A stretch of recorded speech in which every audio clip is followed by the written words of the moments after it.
Buenas noches a todos los que nos acompañan. Escuchen con cuidado los datos que voy a dar porque son muy interesantes. El maestro Leopoldo González realizó sus estudios en Derecho, Ciencias Políticas, Ciencias de la Comunicación, Finanzas Públicas y Filosofía de la Cultura. Es maestro en instituciones educativas, ha impartido las siguientes asignaturas: Historia, Economía y Política de México en la Universidad de Morelia, Periodismo y la Literatura en el México Contemporáneo en el Colegio de San Nicolás y el Instituto Universitario de Puebla, Teoría del Estado y Ciencia Política Comparada en el Instituto de Administración Pública del Estado de Michoacán. Fundador y director de las siguientes publicaciones: Suplemento Político Transición 2000 del diario Cambio de Michoacán, Revista Cultural Zona Franca 2002, Revista de Creación y Cultura Letra Franca 2012, ha sido colaborador editorial de El Universal, Excelsior, La Jornada, El Nacional, La Voz de Michoacán y Cambio de Michoacán. De 2005 a 2018, colaborador del suplemento dominical de Milenio. Desde 2014, colaborador de las revistas internacionales Viceversa Magazine de Nueva York y Contratiempo de Chicago en Estados Unidos. Autor de 6 libros de poesía y 3 de ensayo, entre ellos Hora Temprana 2015, edición española y de la UNAM, Cuando el tiempo se detuvo 2020 y Ensayos de coyuntura 2002. Ha recibido 18 premios en cuento, periodismo de opinión, poesía, reseña de libro y análisis político.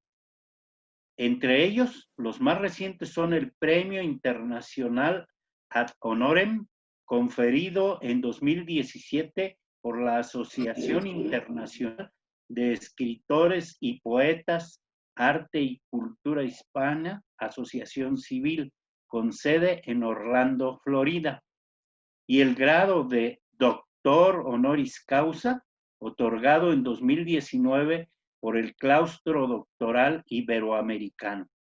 Actualmente se desempeña como consultor, director de Letra Franca, maestro y analista político. Escuchemos, pues, al doctor y maestro Leopoldo González. Muchas gracias. Muy buenas noches a todos. Buenas tardes, noches. Está pardeando la tarde. Saludo con mucho gusto y con mucho respeto a la licenciada Silvia Martínez Sandoval, quien es la presidenta de la Corresponsalía Uruapan del Seminario de Cultura Mexicana. Desde luego, también a todos los integrantes del seminario en Michoacán y en todo el país. Y agradezco especialmente el apoyo técnico, pues de él se llama técnico, él se dice a sí mismo técnico, pero agradezco el apoyo del que yo llamo genio cibernético de la Corresponsalía Uruapan, que es Luis Eduardo Quesada Bárcenas. Y le agradezco en este caso, pues aquí al ingeniero Sadot García Ponce, quien ha hecho la presentación de un servidor. Les agradezco esta invitación a compartir una charla con ustedes y les agradezco desde luego la acogida y la hospitalidad que están brindando para las reflexiones que aquí se presenten. Y yo quisiera, si me permiten, tanto en Uruapan como en Michoacán como en el país, yo quisiera dedicar esta charla, si ustedes me lo permiten, a la memoria de un ilustre amigo que en vida fue integrante del Seminario de Cultura Mexicana Corresponsalía Uruapan. Me refiero al doctor Héctor Ceballos Garibay, estupendo escritor y colaborador de la revista Letra Franca, quien escogió el 13 de abril para dejar el reino de este mundo y seguir esa borrosa patria de los muertos del Hades postdiluviano. Sé que me antecedieron en esta serie de videoconferencias dos ilustres y destacados integrantes de este seminario. Me refiero a la doctora Jacqueline Peschard y al doctor Sergio García Ramírez. Sé que antes expuso también la doctora y buena amiga Ángeles González Gamio. Mi reconocimiento a ellos y a sus disertaciones. Quisiera hacer algunas acotaciones antes de entrar en materia de forma directa. Y es que en esta ocasión se conjugan dos circunstancias muy especiales y muy favorables.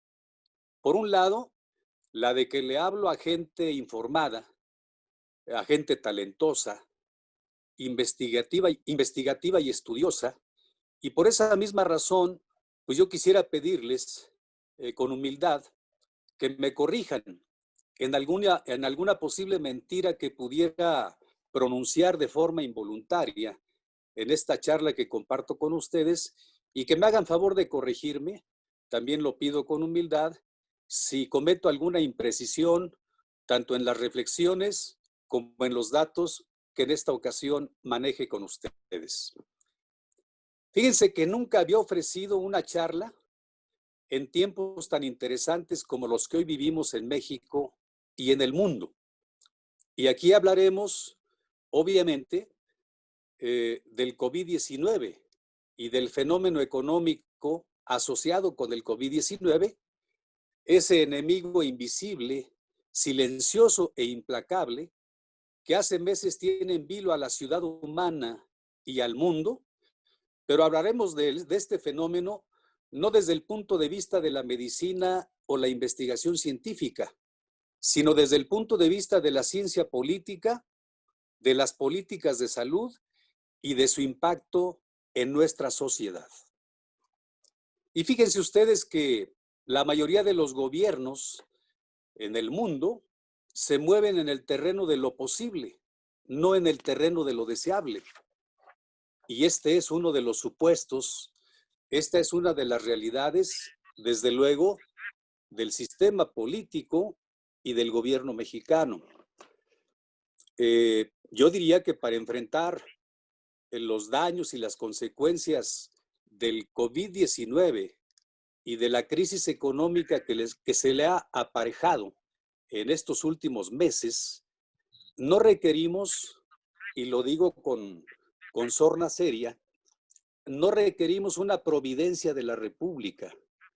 Requerimos una presidencia de la República sólida, vigorosa y desde luego con eficacia y visión de horizonte para enfrentar estos dos flagelos, el del COVID-19 y el de la crisis económica que vive nuestro país.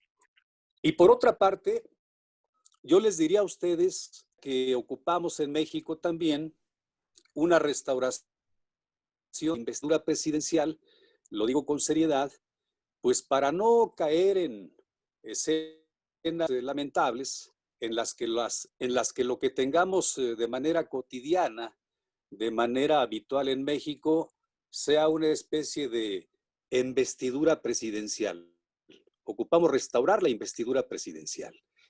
Y bueno, pues estas son ideas iniciales para desarrollar el tema, pero propongo de manera muy concreta tres premisas para guiar y para regir las reflexiones y los análisis que aquí pudiera compartirles su servidor. Y una de esas premisas es en el sentido de que hoy como nunca se halla en peligro el sistema democrático, asediado por el populismo y los personalismos políticos disfuncionales, y yo diría que estamos aún a tiempo de salvarlo de perecer en lo que yo llamo un democraticidio. Y la segunda premisa que les propongo para regir las coordenadas de este análisis y de estas reflexiones que yo les proponga a su consideración es la de que la moral del sentimiento y la lógica de las instituciones son premisas opuestas, por lo que es necesario frenar y poner límites a estos ejercicios contemporáneos de distorsión del conocimiento y de distorsión de la racionalidad.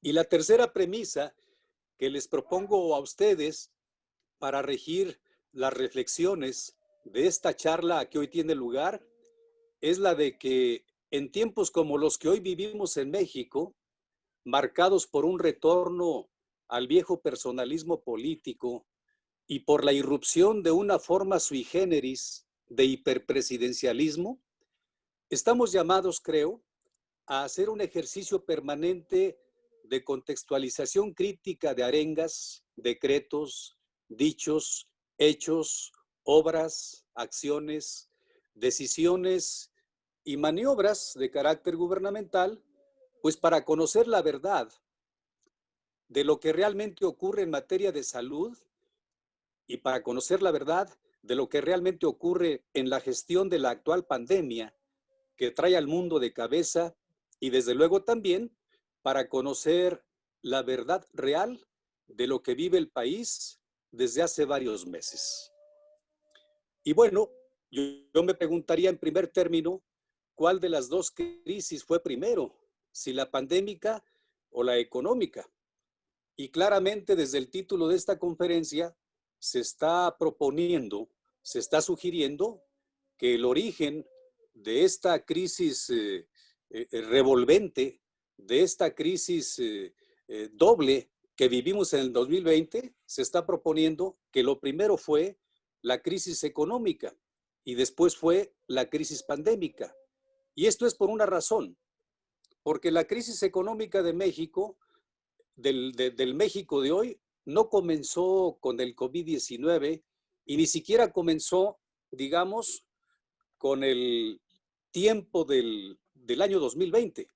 Realmente la crisis pandémica que hoy vivimos tiene consecuencias, tiene antecedentes, tiene una inercia que viene desde el año 2019, que fue donde inició realmente la crisis económica, ya veremos por qué. Y esa crisis económica que vivimos a lo largo del 2019, yo diría que reforzó y agravó el inicio y el impacto de la pandemia en el México del 2020. Por esa razón, en el título de esta charla se habla primero de economía y después se habla de la pandemia. Y los datos que reflejan la crisis económica que traemos desde 2019 y hasta 2020, pues son datos, yo diría que desde el punto de vista jurídico y desde el punto de vista del conocimiento económico, son datos incontrovertibles, salvo la mejor opinión de ustedes. Tenemos en México desde el 2019 una caída del Producto Interno Bruto Nacional y desde luego una caída del Producto Interno Bruto per cápita. Y esa caída primera del Producto Interno Bruto Nacional la venimos arrastrando desde los 4 trimestres económicos desde el 2019. De tal manera que al arrastrar esa caída del Producto Interno Bruto Nacional, México tuvo un decrecimiento a lo largo de todo el 2019 del 0.1%, lo cual constituyó el peor decrecimiento en una década en la historia reciente del país, digamos, en los últimos 10 o 12 años de la historia económica del país. En el 2019 también tuvimos una caída del empleo que rondó entre el 3.5 y el 3.6%, de acuerdo con cifras y estadísticas que ha manejado el propio INEGI en los últimos meses. En el mismo 2019, digamos que a nivel de diseño presupuestal, hubo ajustes a la baja en casi todos los renglones presupuestales que diseña y que discute y que aprueba el Congreso de la Unión. Uno de ellos que me preocupó mucho en 2019 fue el gasto en medio ambiente, que disminuyó en el diseño del presupuesto del 2019, disminuyó un 32.1%. Y de ahí traemos esa inercia también de caída del presupuesto, de caída del gasto en medio ambiente, también hasta el 2021. En 2019 también registramos la caída dramática de la creación de infraestructura productiva, cosa que no se veía, digamos, en los últimos 8 o 9 años en México. En uno de los sexenios previos, el de Felipe Calderón, donde hubo también una caída de la infraestructura productiva. Hubo en 2019 también una caída o contracción de la inversión privada hasta en un 7.4%, y cayeron en ese mismo año, en los 4 trimestres, la industria manufacturera, la industria minera, la industria de la construcción, el sector servicios, el sector turismo, y todo esto habla pues de una caída general de los sectores y de las ramas productivas fundamentales de la economía mexicana. Además de esto, los motores de la economía se enfriaron y por esta razón México no tuvo posibilidades a lo largo del 2019 de tener soportes para levantar la cabeza desde el punto de vista productivo, desde el punto de vista económico, porque faltó un ambiente de confianza en el nuevo gobierno y porque desde luego faltaron incentivos para reactivar la planta productiva, para reactivar la industria, la vida empresarial, la vida comercial, etcétera. Y entonces, con los motores de la economía fríos, se enfría desde luego la actividad económica general en el país. Así que, en resumen, tuvimos un año de caídas en todos los renglones de la actividad económica, y esto ha sido una noticia mala para México, porque esto subraya que en el 2019 uno de los fenómenos fundamentales fue la desaceleración de la economía y una caída del crecimiento económico y del desarrollo productivo en todas las áreas de la vida nacional. Esto marca, desde mi punto de vista muy modesto, esto marca, digamos, en términos generales, el primer año de gobierno del presidente Andrés Manuel López Obrador. Y a este respecto yo diría, pues que desde el punto de vista crítico, en economía no hay casualidades, ni hay milagros en materia de finanzas públicas.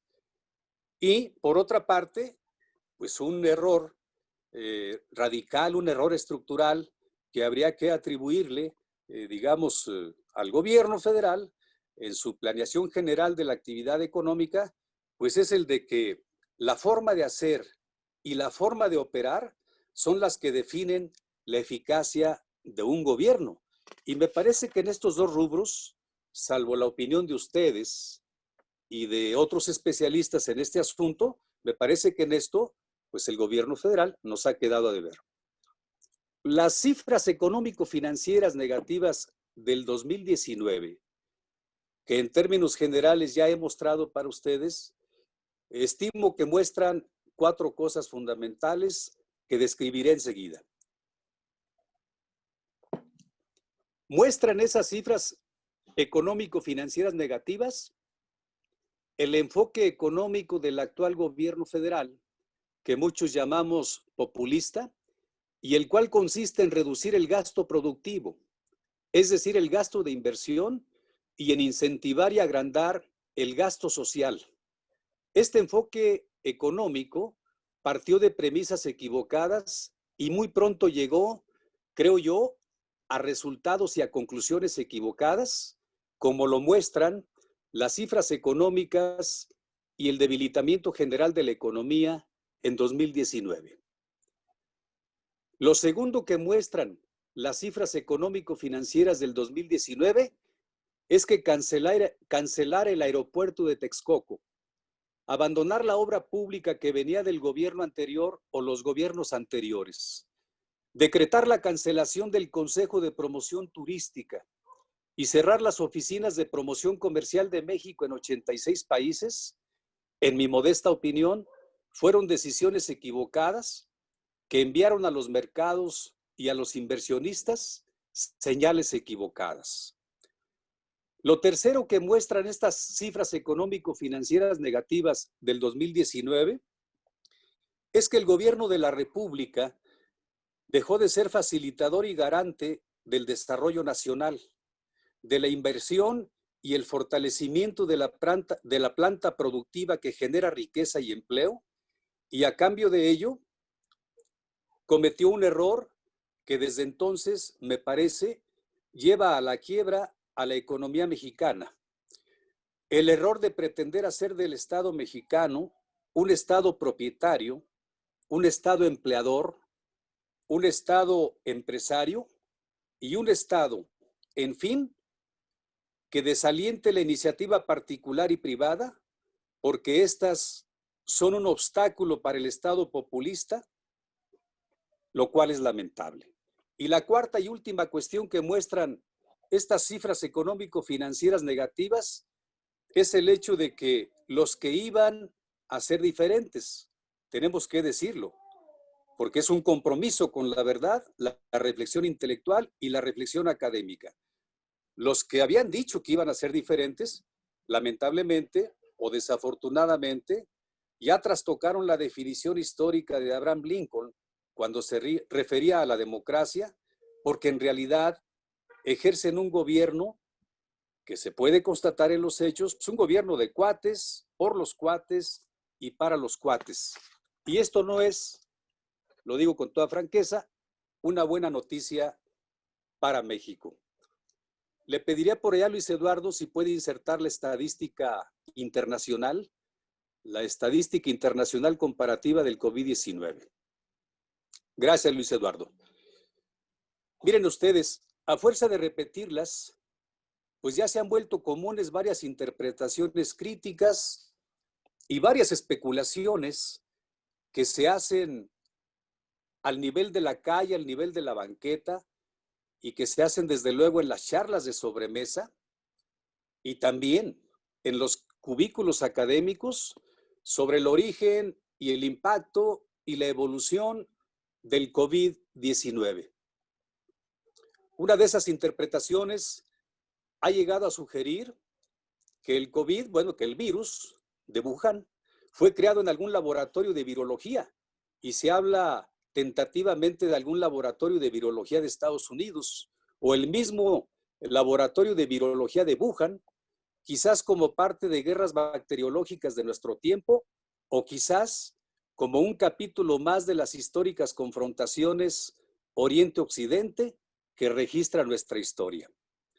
Se ha dicho también, desde el punto de vista de interpretaciones críticas que circulan de manera común y frecuente en los medios académicos y mediáticos y políticos, se ha dicho también que quizás el virus de Wuhan fue producto de la accidental interacción entre un humano y un murciélago, y se habla concretamente de que este incidente, de que este origen del virus de Wuhan se originó justamente en el mercado de reptiles de la provincia de Wuhan, allá en China. Otra especulación señala que puede ser resultado irrevocable del cumplimiento de una profecía que, según esa versión, Nostradamus habría formulado en el siglo XV. Se habla también, por otro lado, de que Bill Gates y alguno de los poderes invisibles del mundo posiblemente crearon este agente patógeno con dos propósitos. Por un lado, el de diezmar la densidad humana sobre el planeta para acentuar el gobierno del capital o el gobierno de una de las franjas, de una de las corrientes del gran capital sobre el mundo. Y segundo, si es que Bill Gates y alguno de los poderes invisibles del mundo crearon este fenómeno, se habla también de que quizás fue para reconducir los comportamientos humanos hacia experimentos de mayor control, quizás institucional, quizás gubernamental, o quizás para acentuar, digamos, experimentos de control en las conductas de los seres humanos. Y se ha llegado a hablar a este respecto de una actualización visible, vivencial, directa, de alguna de las profecías literarias de Aldous Huxley, y también se habla de la actualización para nuestro tiempo de aquella profecía de George Orwell, aquella novela que escribió titulada 1984. Por último, solamente para enumerar las interpretaciones críticas o especulaciones más frecuentes, se habla también de que el virus de Wuhan es una mera fabricación y la invención de una ficción a modo concebida por algún centro de poder, otra vez invisible, para generar miedo en las sociedades del mundo con algún propósito oculto de mayor control y poder. Y a este respecto se ha estado hablando frecuentemente en los medios académicos y en los medios de la investigación de punta. Se ha estado hablando con mucha frecuencia de que hay un regreso del fascismo al mundo de hoy después de la Segunda Guerra Mundial.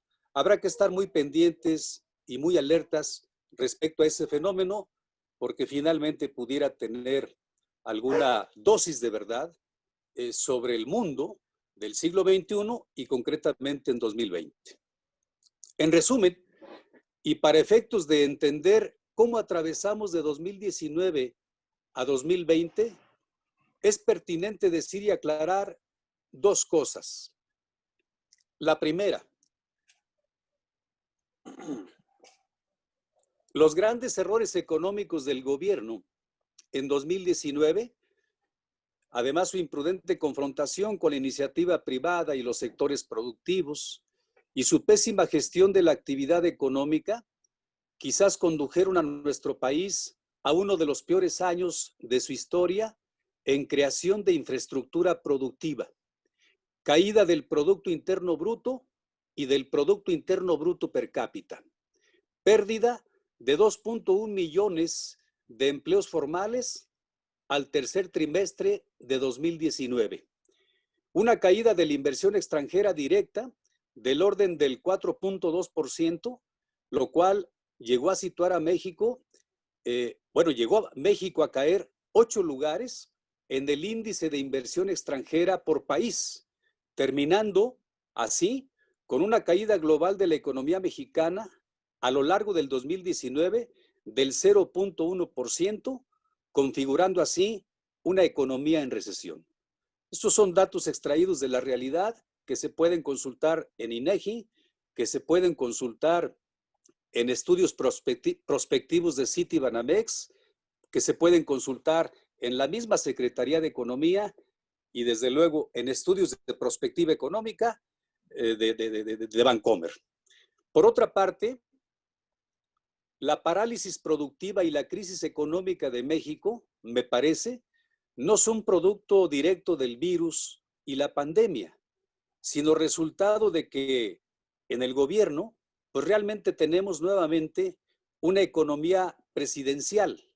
Así la calificó en los años 70 Gabriel Said, refiriéndose al modelo económico del echeverrismo, en la que se sacrifica el gasto productivo, es decir, el gasto de inversión, y a cambio de una mal entendida austeridad, y a cambio de favorecer un gasto social que genere, diría yo, una ciudadanía menor de edad o de plano, para decirlo en términos un poco más fuertes, que son una provocación a la reflexión, pues francamente generar quizás esclavos clientelares, lo digo con toda responsabilidad, y bueno, el impulso a obras faraónicas, ciertamente de discutible viabilidad técnica y pertinencia económica.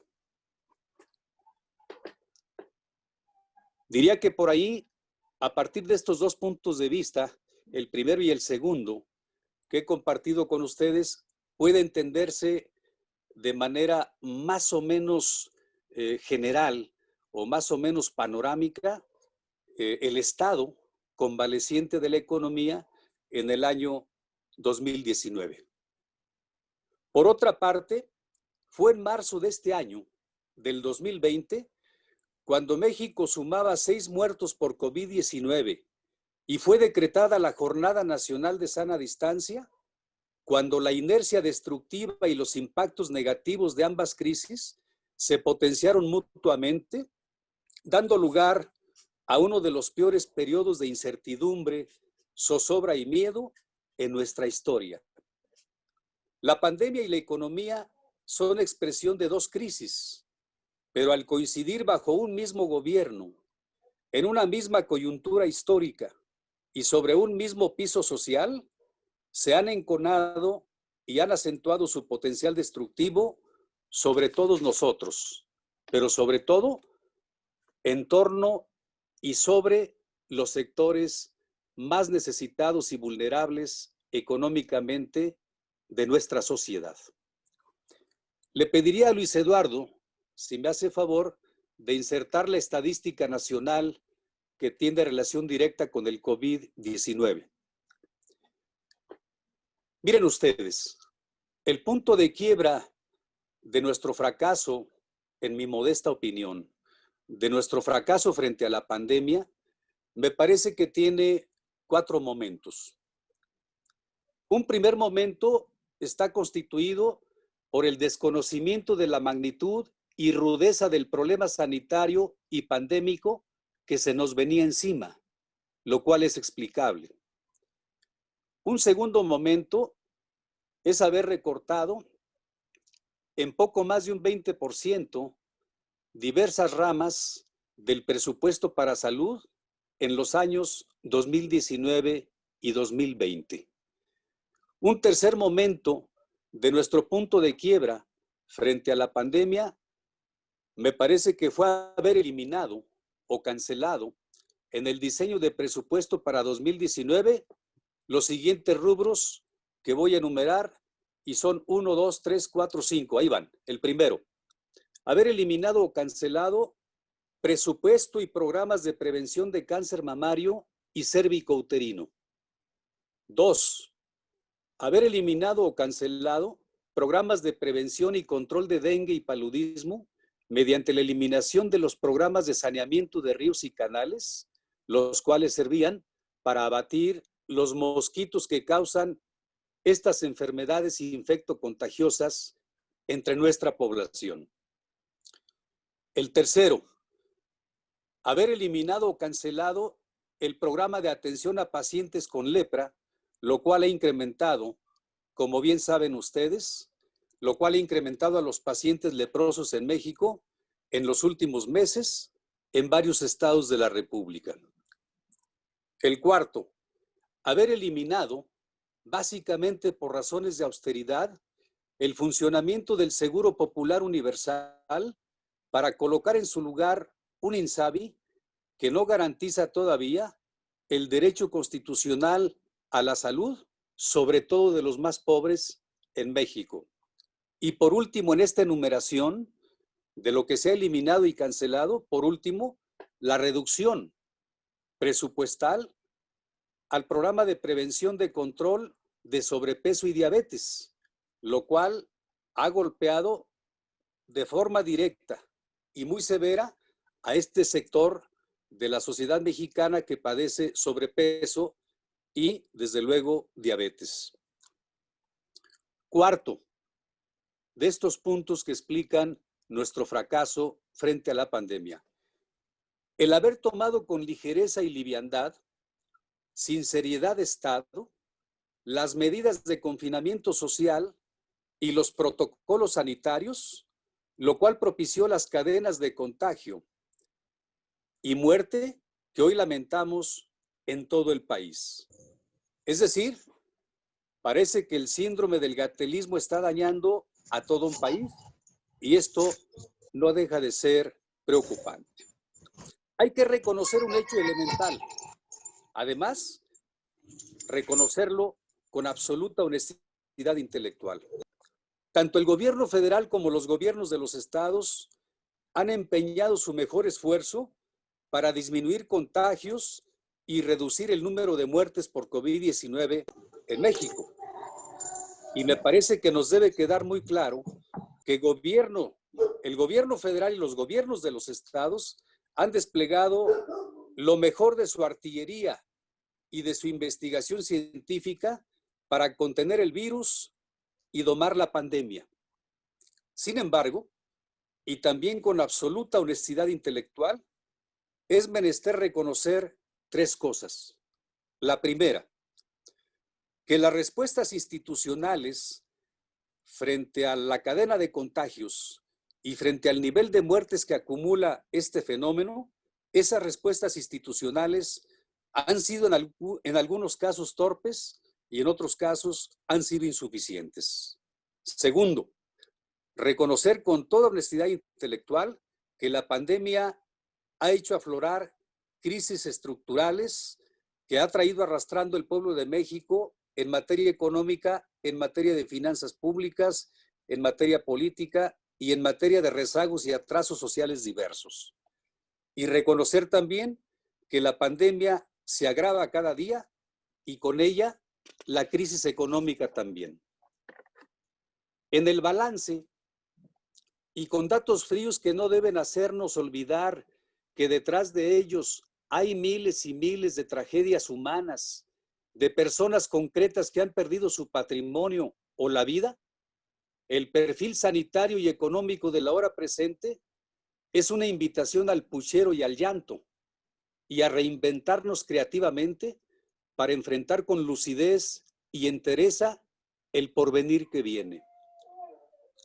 En el mes de septiembre, 6 meses después del primer fallecimiento por COVID-19 en México, la Organización Mundial de la Salud, a través de su secretario general, Tedros Adhanom, dio a conocer los siguientes datos duros que reflejan el tamaño del desastre sanitario que hemos estado viviendo en nuestro país. México es el tercer lugar en números absolutos de muertes de una lista de 185 países. México, en cantidad de fallecidos por millón de habitantes, ocupa el 10º lugar en el mundo con 487 fallecidos en este rubro. México es uno de los países punteros en lo que toca a tasas de letalidad por COVID-19 en el mundo. Y México es el primer país en tasa de letalidad en América Latina. Además, si a nivel mundial la población pobre y vulnerable ha sido la más afectada por contagios y muertes por COVID-19, pues las probabilidades de ser mal atendido y morir por COVID-19 en México son 53.4% mayores en la población pobre y solo 4.3% en la población considerada rica o de clase alta, lo cual describe la inequidad y la mala atención de algunos sectores en el acceso a los servicios de salud. Quisiera formularles a ustedes, si me permiten, algunas últimas reflexiones que quizás pudieran servir en algún caso como conclusiones de esta charla que amable y generosamente me han permitido compartir con ustedes. Van unas últimas reflexiones sobre la pandemia y otras últimas reflexiones sobre la economía. Creo que la pandemia nos acompañará hasta el primero o segundo trimestre de 2021, mientras no sea creada la vacuna científicamente apta y correcta para responder a la situación de emergencia sanitaria que vive nuestro país. Los datos reales del daño que ha causado y que seguirá causando la pandemia en México seguramente son datos que hoy pueden resultarnos inimaginables, porque el día de mañana, cuando conozcamos la verdadera y terca realidad del fenómeno, seguramente esos datos reales podrán ser o podrán parecer espeluznantes para muchos de nosotros.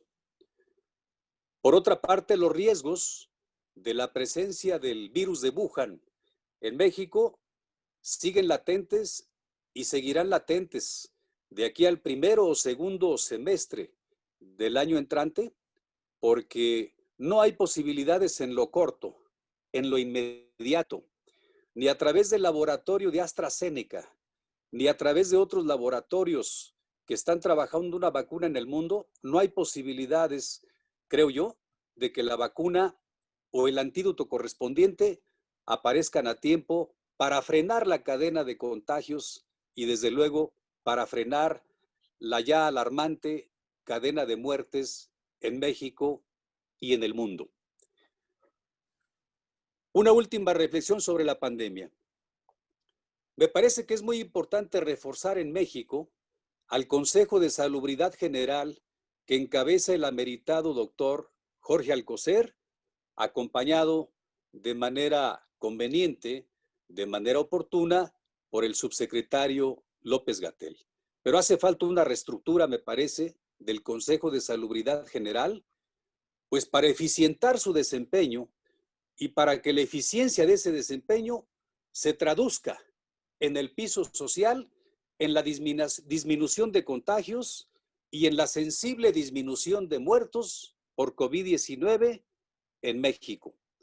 Entre otras medidas, me atrevería a sugerir constructivamente, pues que la personalidad reconocida, prestigiada del doctor López-Gatell ya está un poco desgastada y quizás convendría pensar en un eventual cambio de vocería respecto a este fenómeno dentro del Consejo de Salubridad General. Y esta propuesta, esta sugerencia, la formulo con mucho respeto, sabiendo de quién se trata. Y respecto al tema económico, quisiera compartirles algunas últimas reflexiones. La primera, la crisis económica y la crisis pandémica han ensanchado la brecha entre ricos y pobres en todo el mundo, en todos los continentes. Pero en México, esa brecha entre ricos y pobres se ha ensanchado aún más, lo cual es sumamente preocupante porque no ha habido un antídoto gubernamental o no ha habido un antídoto de la iniciativa privada bien pensado y a tiempo para detener el ensanchamiento de esta brecha. La segunda reflexión que les comparto: la crisis económica mexicana no ha terminado de cerrar su círculo de consecuencias funestas. Ese círculo se abrió en 2019, por lo que ya indicamos a lo largo de esta charla, y no se cerrará, creo yo, sino hasta que se cierren las distorsiones del ciclo político que hoy se viven en nuestro país. Una siguiente reflexión. De abril a octubre, dos fenómenos sumamente alarmantes, según datos del INEGI, de Citibanamex y de la Secretaría de Economía del Gobierno mexicano, dos fenómenos sumamente alarmantes se han presentado en nuestro país. Por una parte, la pérdida de más de 7 millones de puestos de trabajo que han afectado sobre todo a la gente de más escasos recursos, a los más pobres, y por otra parte, se han agregado a la población de nuestro país, según estadísticas del propio Citibanamex, de INEGI y de la Secretaría de Economía, se han agregado poco más de 8 millones de nuevos pobres a los pobres que ya tenía nuestro país.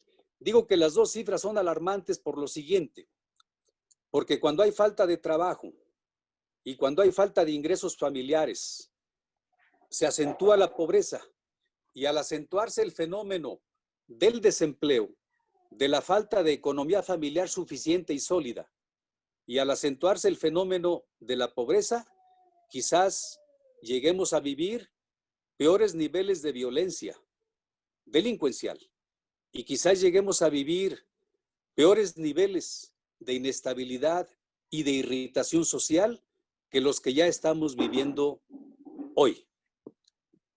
Por último, una reflexión que tiene que ver con un posible antídoto económico para la crisis que estamos viviendo.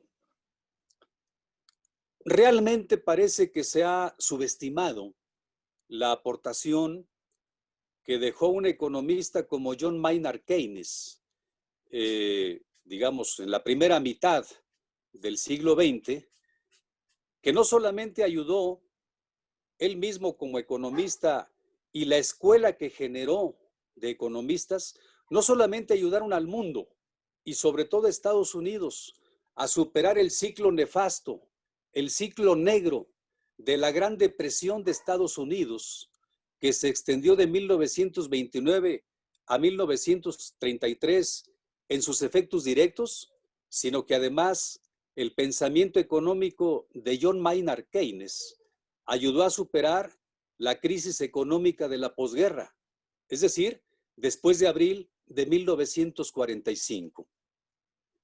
John Maynard Keynes es uno de los principales pensadores económicos en tiempos de crisis.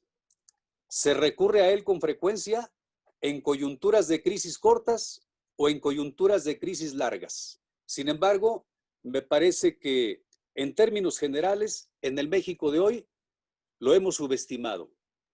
Realmente Keynes no presentó un modelo económico alterno al modelo socialista o al modelo capitalista. Realmente lo que Keynes hizo fueron dos cosas: elaborar diagnósticos realistas y correctos sobre la realidad económica de los países en los que le tocó intervenir, y dos, elaborar la cura correcta, es decir, la medicina correcta para la problemática económico-financiera que llegó a presentarse en esas dos coyunturas, tanto en la coyuntura de la Gran Depresión extendida por 4 años, pero de la cual tardaron en recuperarse las economías 8 o 10 años, y también para la coyuntura de la crisis económica de posguerra, que también se extendió durante 12 o 15 años. Bueno, si Keynes elaboró las fórmulas correctas para levantar diagnósticos de la realidad económica, y si Keynes produjo o creó o propició la medicina o el antídoto o la cura correcta para esto, me parece que es tiempo de volver la vista a John Maynard Keynes. ¿Qué es lo que decía básicamente? John Maynard Keynes partía del principio de que en tiempos de crisis, que son generalmente tiempos de escasez de circulante monetario, que son tiempos de escasez de empleo, que son tiempos de escasez de confianza en la economía y en las instituciones gubernamentales, decía Keynes, que en tiempos de escasez, en esos sentidos que le he descrito, lo que conviene es liberar e intensificar el gasto público, porque el gasto público se volverá creador intensivo de fuentes de trabajo, y el gasto público, desde luego, podrá recapitalizar las economías familiares y las economías comerciales y las economías grupales y sociales en bancarrota. Entonces, lo que Keynes propone es una recapitalización de un mercado económico vencido. Lo que propone es la recapitalización a partir del gasto gubernamental de lo que está ladeado o caído en la vida social. Si esto propone Keynes y si esto dio resultado al mundo en 2 periodos negros de la historia del siglo XX, me parece que estamos a tiempo en México de retomar lo que diga Keynes a este respecto para liberar e incentivar el gasto público, para detonar la creación de puestos de trabajo y cuidar el que no se pierdan más puestos de trabajo de los que ya se han perdido, y desde luego, a través de estos métodos que propone John Maynard Keynes, buscar enderezar la economía caída, la economía ladeada del pueblo de México, que está sufriendo por 2 lados.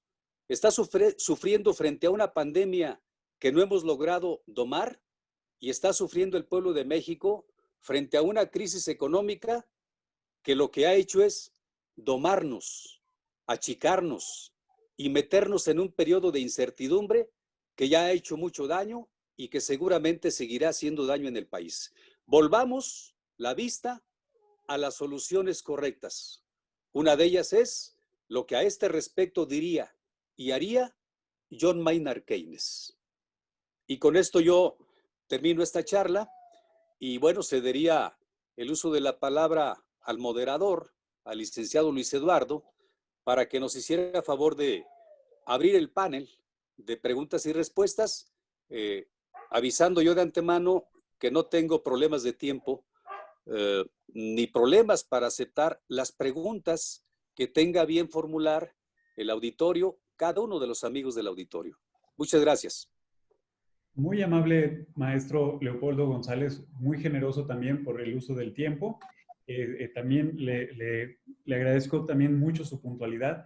Y bueno, aquí les invito a, si alguien tiene una pregunta, la pueda hacer a través del chat, o si gustan levantar la mano, con mucho gusto les podemos otorgar el uso del micrófono para formular su pregunta. Y bueno, aquí hay un comentario de la maestra Alma América Bárcenas que dice que también la enfermedad del dengue, ha habido muchos casos en Uruapan y que están agravando el problema del COVID. Y hago una pregunta también a título personal sobre el mal manejo de la crisis es un hecho, pero demostró también otra cosa, que los mexicanos hoy en día tenemos una carencia del sentido de colectividad y también carecemos de cultura cívica. Entonces, también mi pregunta es, maestro, ¿cuál es el peor error desde el punto de vista social, hablando de México? Y bueno, esas serían las únicas dos intervenciones, hasta a reserva de que nos puedan escribir algunos de nuestros compañeros también por el chat. Perdón, licenciado Luis Eduardo. La primera pregunta que hace la licenciada Alma América, no la registré. Ok, dice que, bueno, en Uruapan ha habido muchos casos de dengue y que han agravado el problema de COVID. Tal cual escribe así. Ok, ya tomé nota. ¿Y la que tú planteabas? ¿La que planteabas tú, Luis Eduardo? Perdón. Así es. Y yo comentaba que el mal manejo que usted nos expresa es un hecho, pero demostró otro punto, que es que los mexicanos carecen de sentido de colectividad y también carecen de la cultura cívica. Entonces, ¿cuál es el peor error desde el punto de vista social en México, según su opinión? Comienzo por la última parte de las intervenciones. Al nivel del piso social, ¿en qué consiste el problema de nuestro comportamiento frente al COVID-19? Creo que esa es la última parte, comienzo por esa. Bueno, un sentido de colectividad me parece que sí lo tiene el país, pero en otras áreas, no precisamente en estas. Un sentido de colectividad lo tiene frente a un desastre. Si queremos entender colectividad como sinónimo o término equidistante de solidaridad, ese sí lo tenemos, pero en este caso, cuando se trata de cumplir normas institucionales y cuando se trata de seguir protocolos, en este caso sanitarios, me parece que nuestro país no tiene la disciplina, no tiene la disponibilidad de seguir normas y criterios institucionales como sí los tienen pues en países del Oriente como China, como Japón, etcétera. En cuanto al asunto de Uruapan, que plantea la licenciada Alma América, donde han aparecido casos de dengue y dice que en esos casos de dengue han imbricado casos del COVID-19, pues yo lo que diría es que cuando hay desatención a un fenómeno de crisis sanitaria, ese fenómeno de crisis sanitaria, sobre todo cuando entran temporadas como esta en la que estamos, se puede complicar con otros contagios y se puede completar, digamos, y complicar con otro tipo de enfermedades supervinientes. Así que hoy tenemos dengue, tenemos COVID-19, en el caso de Uruapan, y hay casos de lepra y casos de contagios de otro tipo en algunas partes del país, afortunadamente no en todo. Y la primera parte de la intervención de la licenciada América, bueno, simplemente comentar que sí, evidentemente, para los que hemos estado siguiendo este tema en México en los últimos meses, pues no se ha sabido, a pesar de los grandes e importantes esfuerzos gubernamentales, no se ha sabido contener la cadena de contagios y no se ha sabido, lo que va junto con pegado, no se ha sabido detener y contener institucionalmente con las medidas adecuadas y con el ejemplo adecuado el asunto de las muertes por COVID-19. Esto es muy lamentable. Ojalá se puedan corregir mediante la apertura al consejo, la apertura a la asesoría, porque bueno, por el camino que vamos, no vamos a entregar buenos números en materia de COVID-19. Gracias. También pide la palabra la corresponsal Lía Gutiérrez Quintanilla. Bienvenida, Lía. Lía. Muchísimas gracias. ¿Me oyen bien, verdad? ¿Me Sí, escuchan? Perfecto. sí. Antes que nada, yo lo quiero felicitar, maestro, porque ha Gracias. dado usted un panorama puntual y muy claro de la situación que se está viviendo en México. Más allá de cualquier especialidad que digan y que se traten de lucir, usted ha hecho una descripción tan correcta que valdría la pena que esta conferencia suya se siga escuchando por todo México. Yo llevo este mensaje, lo transmitiré aquí a la Corresponsalía Cuernavaca. Muchas gracias, Silvia Martínez, por haberme invitado y estoy encantada de que me inviten a este tipo, a este nivel tan alto. ¿Cómo no los escuchan? ¿Cómo el gobierno no escucha a personas como usted, maestro? Me encantaría que lo oyeran. Muchas gracias. Encantada de haber estado aquí. Le agradezco infinitamente su comentario. Muchas gracias. Ahora le ofrezco también la palabra a nuestro compañero Antonio Torres, que levantó puntualmente la mano. Adelante.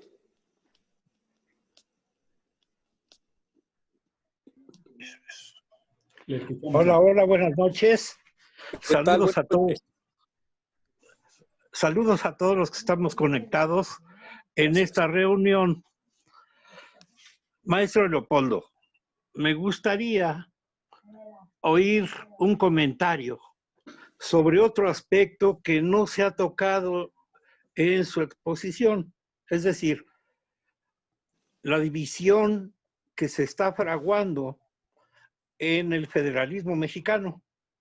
Ya hay un grupo de gobernadores en confrontación directa con el presidente de la República y con sus enviados que tiene en cada uno de los estados.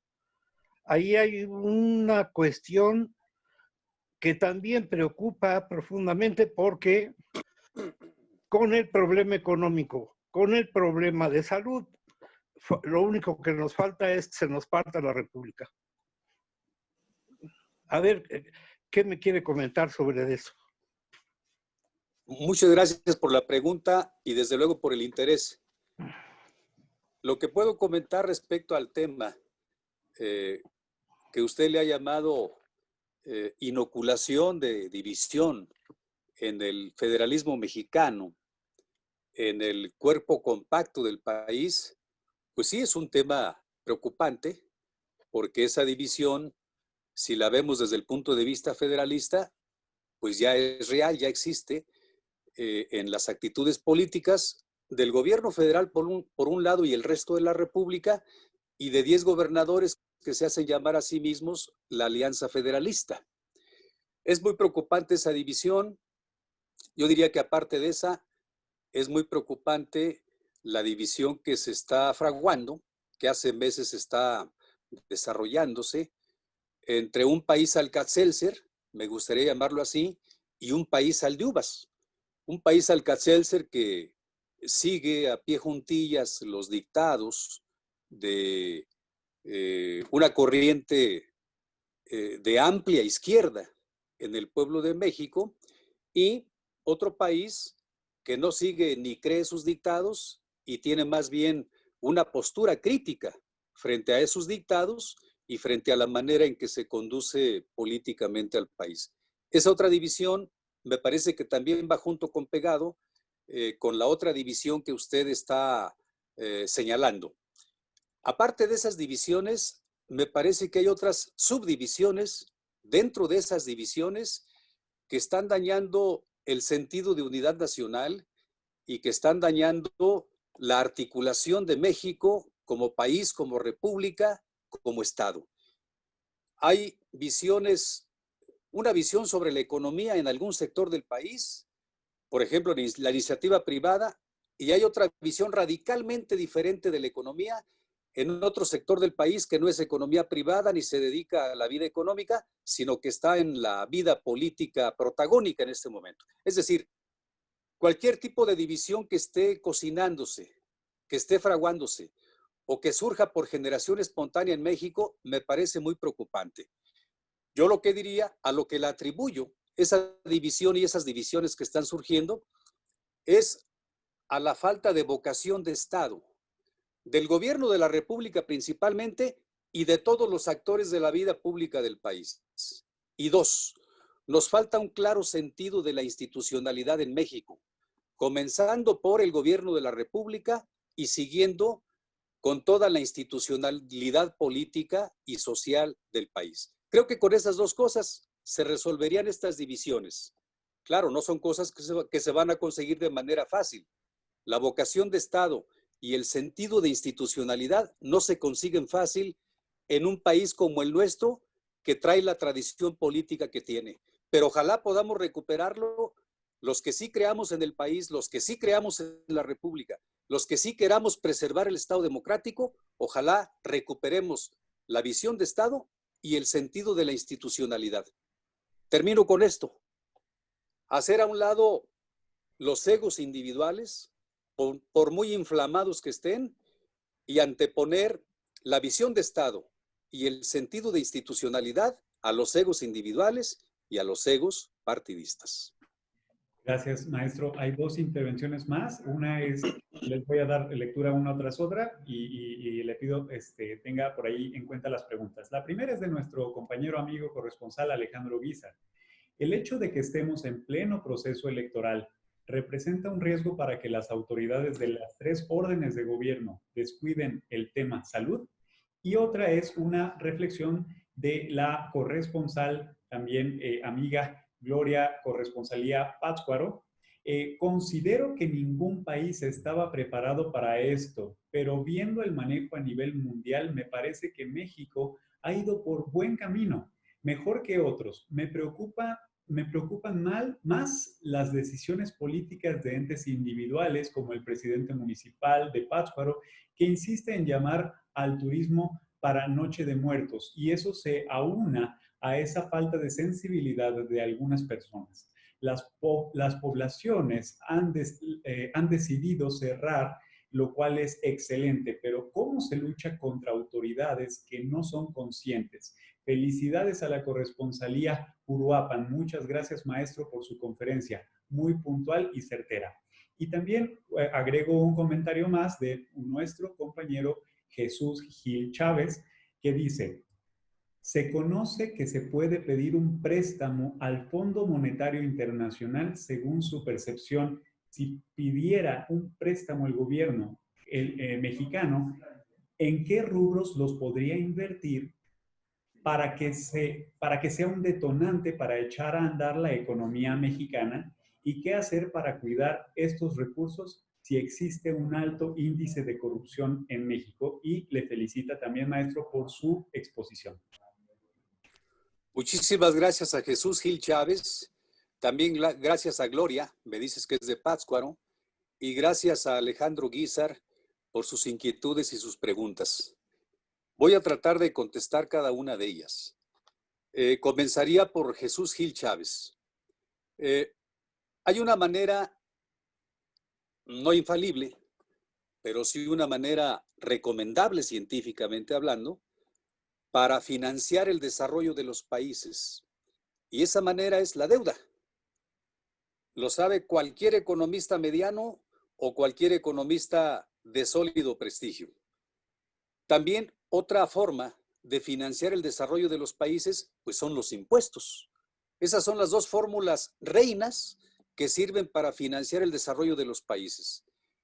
Yo diría que, aparte de que en los últimos meses, digamos, se ha administrado mal y se ha gastado mal y se ha invertido mal en términos generales desde el gobierno, aparte de eso, hay una negativa muy enconada para solicitar deuda, en este caso del Fondo Monetario Internacional.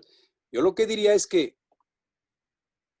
habría que replantear la visión y todo el conjunto de decisiones económicas del gobierno mexicano, independientemente de quién lo encabeza y de qué partido lo encabeza, habría que replantear toda la visión económica con la que llegaron porque me parece que es esa visión económica la que nos está conduciendo al colapso, lo cual puede comprobarse, puede demostrarse con cifras a la mano, con estadísticas a la mano y con datos duros recientes. Entonces, replantear toda la visión económica del actual gobierno es recomendable. Segundo, si tenemos problemas internos en el país más urgentes, de resolución más inmediata, que construir un tren o que construir un transísmico o que construir una refinería o que construir un tren Maya, darle vida a un tren Maya, si tenemos cosas más urgentes en México, yo creo que quienes tienen el poder de decisión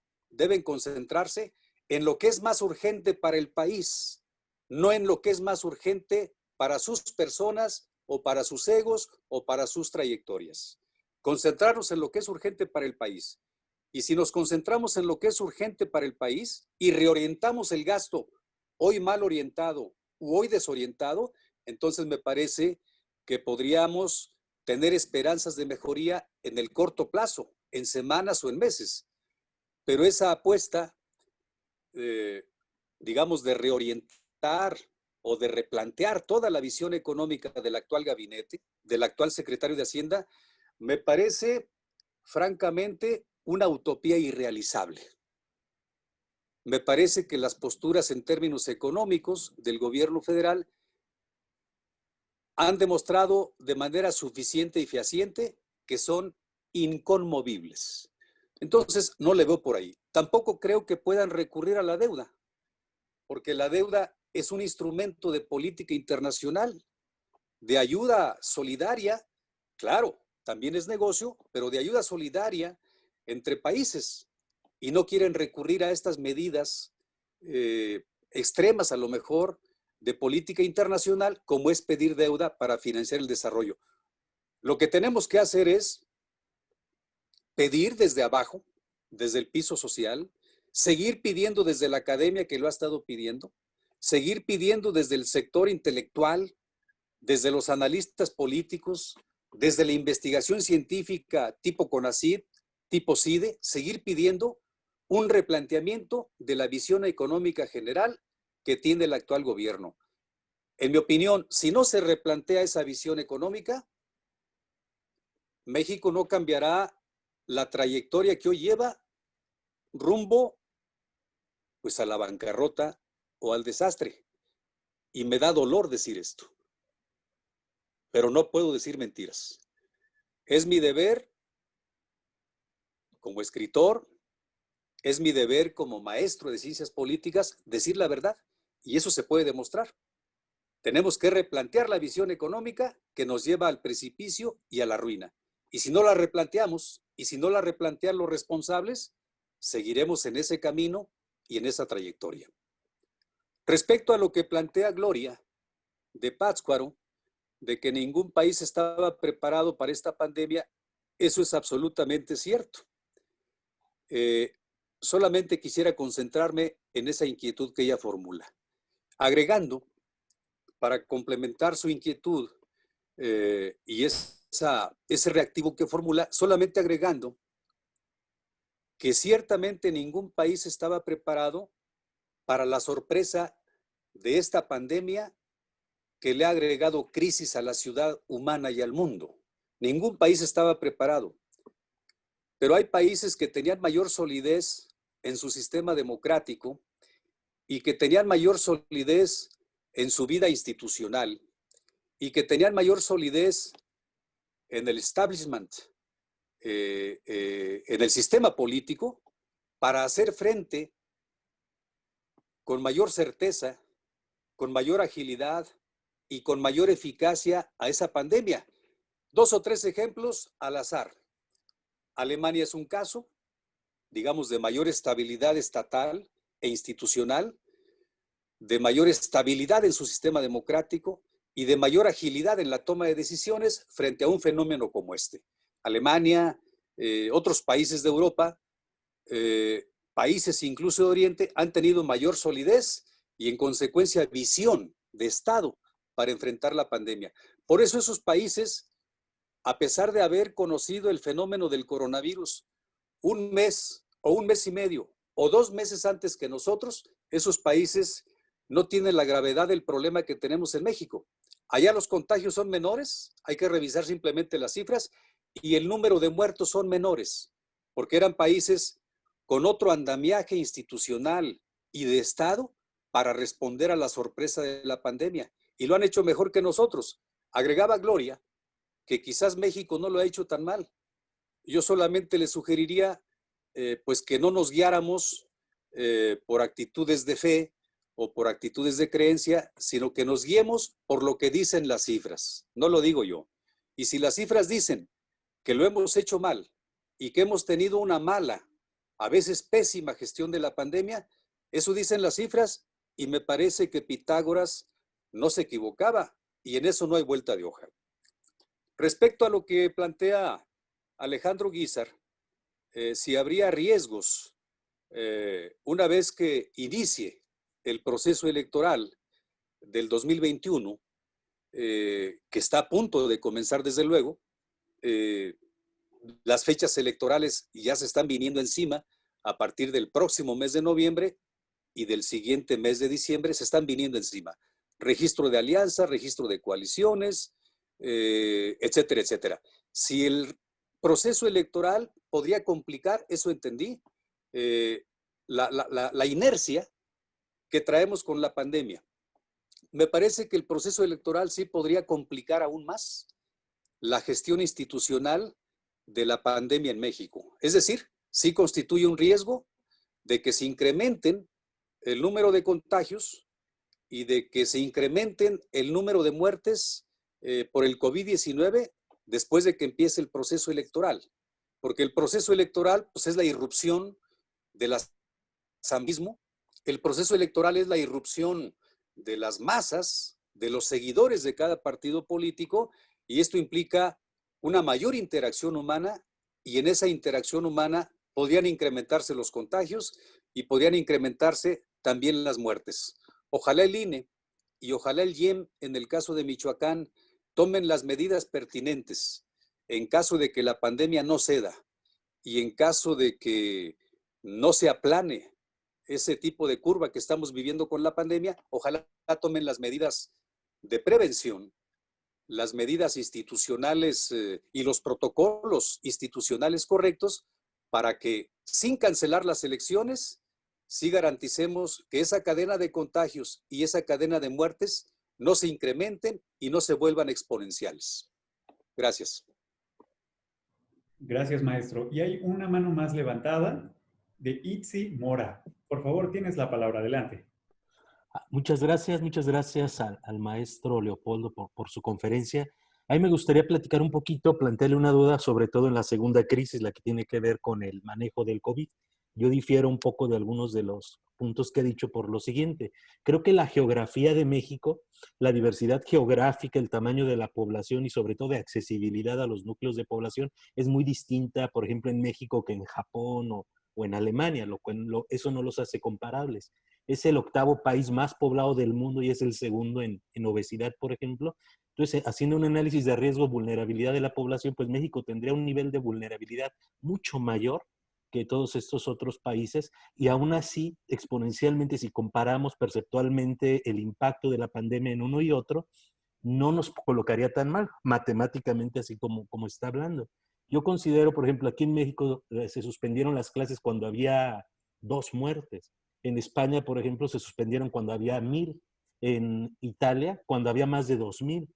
Otra medida, por ejemplo, la conversión hospitalaria, permitió precisamente disminuir los contagios nosocomiales, de manera que las personas que, aunque tuvieran solo acceso a seguridad del Estado, podían ir a lugares privados para recibir cierta atención, mientras que en otros países se tuvo que estatizar literalmente el expropiar algunos hospitales, como en Europa.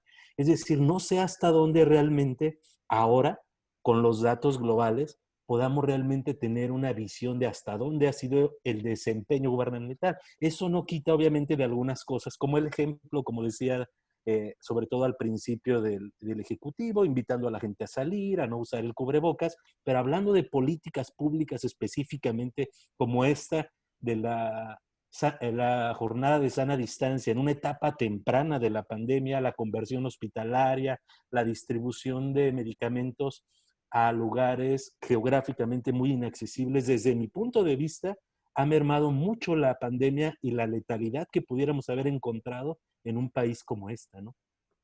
Esa sería o no sé cómo lo ve usted, maestro. Sí, gracias, Itzi.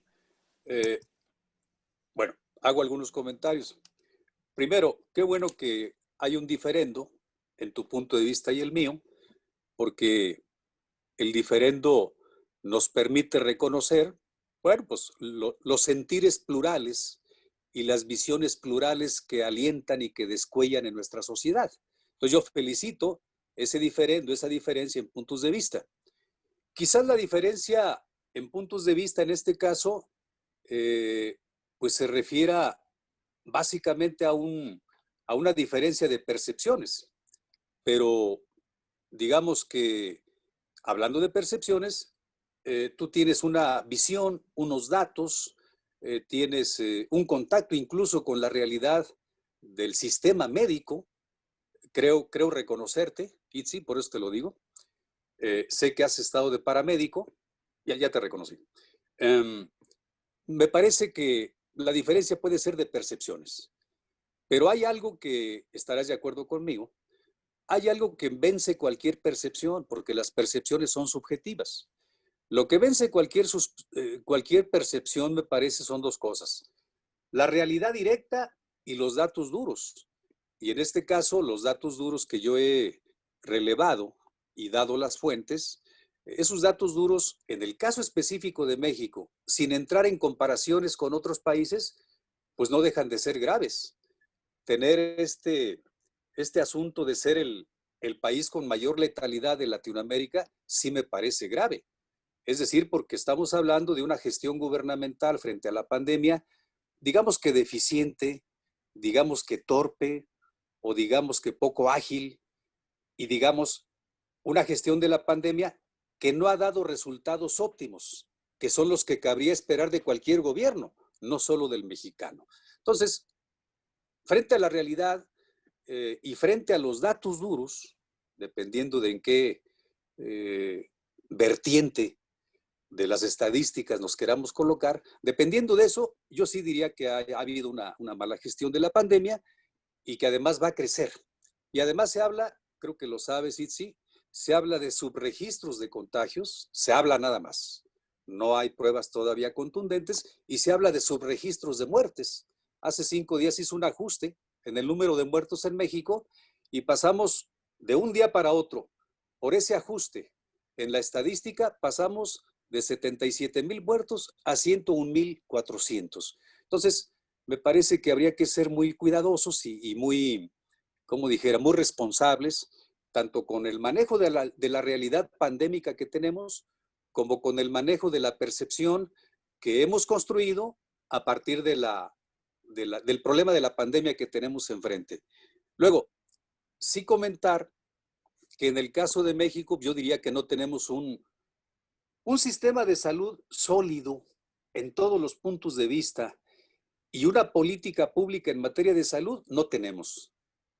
Es decir, me parece que en este sentido, respecto a un sistema de salud sólido, completo, con capacidad de dar auxilio, de brindar apoyo a toda la población abierta y desde luego un sistema de salud con una política de salud eficiente, ágil, visionaria, humanista, no lo tenemos.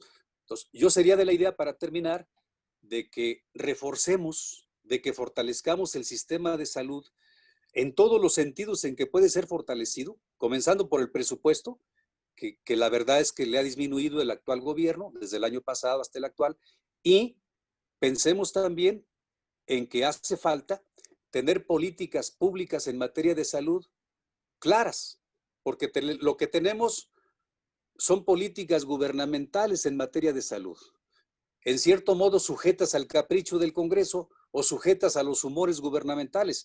Y eso no deberíamos tener.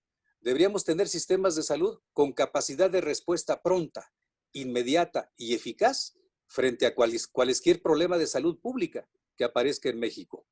Yo con esto termino y espero que más o menos haya habido una, aunque sea ligera, aproximación de puntos de vista. Un gusto verte y un gusto saludarte. Es muy delicioso el escuchar distintas opiniones. Creo que eso enriquece el criterio de todos y quiero agradecerles por sus muy interesantes preguntas a todos los que participaron. Y bueno, voy a una participación más. Maestro, permítame, aquí, ¿cómo le digo para...? Ay, a ver. Adelante, maestro, discúlpeme que no tengo la opción para darle el botón de acceso. Adelante. Gracias. Leopoldo, te saludo Adelante. con mucho gusto. Soy Gerardo Mora, estoy en una computadora de mi hija. Creo que esta situación ha puesto al mundo en una condición en extremo compleja que creo que a esta generación y a la anterior no nos había tocado vivir y que plantea desafíos al Estado como institución que son demasiado difíciles de manejar y de superar. Creo que aquí habría que introducir la variable política. Hay una crisis sanitaria que desafortunadamente termina con la vida de las personas. Hay una crisis económica, como tú lo señalaste muy bien, que desafortunadamente termina con los patrimonios y provoca más pobreza. Pero, ¿qué pasa en términos políticos, Leopoldo? Y tú eres un analista de estos temas. ¿Sería factible, por ejemplo, que el Estado mexicano declarara un toque de queda como ha sido declarado ya en 5 o 6 países en estos días, países europeos, para someter, para normar las conductas individuales y prácticamente obligarlas a tener conductas adecuadas, conductas individuales, pensando en el colectivo, pensando en el bien común? Hoy leía por la mañana, o ayer, no recuerdo, alrededor de 4 o 5 países que declararon toque de queda. Es decir, cancelación de las libertades individuales en determinados momentos y horarios y formas, con el único fin de normar el comportamiento individual en aras del beneficio colectivo. Pero para eso se requieren instituciones políticas, un Estado sólido, fuerte, y que creo que no es nuestro caso. Desde luego esto da para un análisis bastante amplio, pero que creo que es una variable muy importante en este momento. Muchas gracias al maestro Gerardo Mora, que tenemos años de no vernos. Gracias por la participación, muy interesante.